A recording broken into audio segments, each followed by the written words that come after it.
You will hate me for this, but I will tell you for a fact. Faayo nnyo okubeera mu bulamu bw'abaana bo. Be present. Don't bring presents. Be present. Mubeere mu bulamu bw'abaana bano bategeeza ekibeerawo.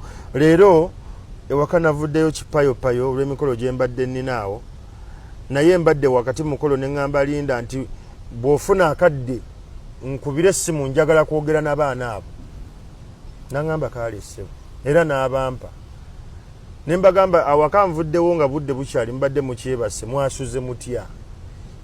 The intent is to know, are they struggling with something or not? Era mandi aŋŋambye anze nasuze neesunga bya Saturday daddy. Anti ku weekend eno mbatwala bagenda kusula mu nsiko, tugendeyo mu Kainera. Bagenda kusula mu tent. Babeereko ng'empewo efuwa bagiwulira ng'eringa ey'oguumya enju. Life untangling ebintu bino okubijjawo. Abaana tubawa obudde. Bayita mu kusomoozebwa kungi, but the parenting, it is so nice. Tusaasira nnyo abaana baffe. Annange nze simanyi nakumanyi bakasukuma mulina bwe mumanyi ye abasobola kyamaze senior 6 n'ekiri wano kigezigena kasuku nja kujjamu nenyambira ku mwana wange oyo. Tulina n'abazadde abagamba nti gwe nyamba obeerenga naye ajja kubeerera awo ku kamera yeefuula bize z'omusasula nze nja zikuweereza nga gwozimuwe.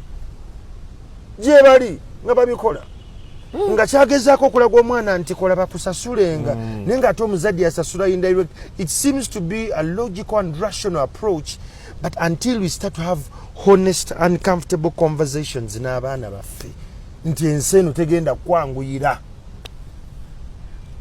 ogenda kumanya ng'omuntu, dira ogenda okubeera omukakkamu, dira ogenda okukaawa, dira ogenda nti abantu obatunuulire obalabamu ki. Tutandika okubuuza abaana ebibuuzo ewaka ebibawa confidence.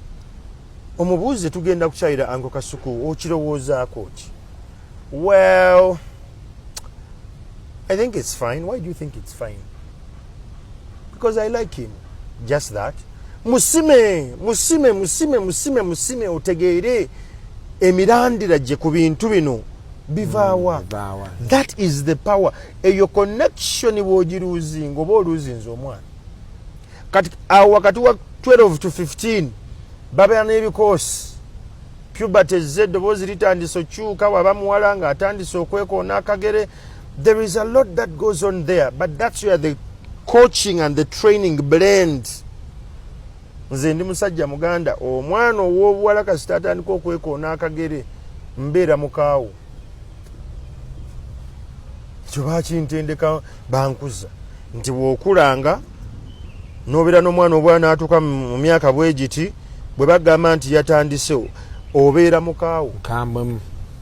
Kubanga omubiri gwe gunoonya alpha male amuli okumpi ye taata. Era awo emboozi we zitandikira. Ono ne bamuweereza ewa ssengaawe Nabulime, n'omulenzi ne mukwata ne muweereza ewa kojjaawe Ssemuyaba. Babeereko eyo. Batendekwe. Muganda wo akuzira. Tubakanga ku muganda wo. Muganda wo bw'aba ali mu kisenge kye konkonanga nga tonnayingira mwana wa buwala. Because now you're coaching eno age gy'alimu ali sexually active. Negwoza bwozaamu ne yatuusa mu senior 2, kati ali mu senior 2 mboozi kizoonyumya naye. That is the clash as parents we lose. Nti okomawo omwana yeebase dda balabye firimu ne beebaka. Mubakuliza ku taabu ennaku zino. Namuguliddeyo taabu. Ali okwo bwaswipinga. But you're not adding value mu bwongo bwe kuzuukuka kumanya nti my body changes mean this. Ffe batenga batugamba omwana obwawe atuuka ano olina okudistancinga tekyategeeza nti you don't know menstrual management. Era ffe batugamba abasajja Abaganda tolina laba musaayi. Bila. Era ne mukyala wo bagamba nti eno wiiki nzibu omukeeka ogubeera mu kisenge gwe ng'ogujjayo ng'ogwala wansi nga wummulirako awo wansi. Because bajjajjaffe baamanya nti ebisajja ebimu mu kiro byazuukanga nga byerabidde. Nekimuli wakati mu mbeera eyo.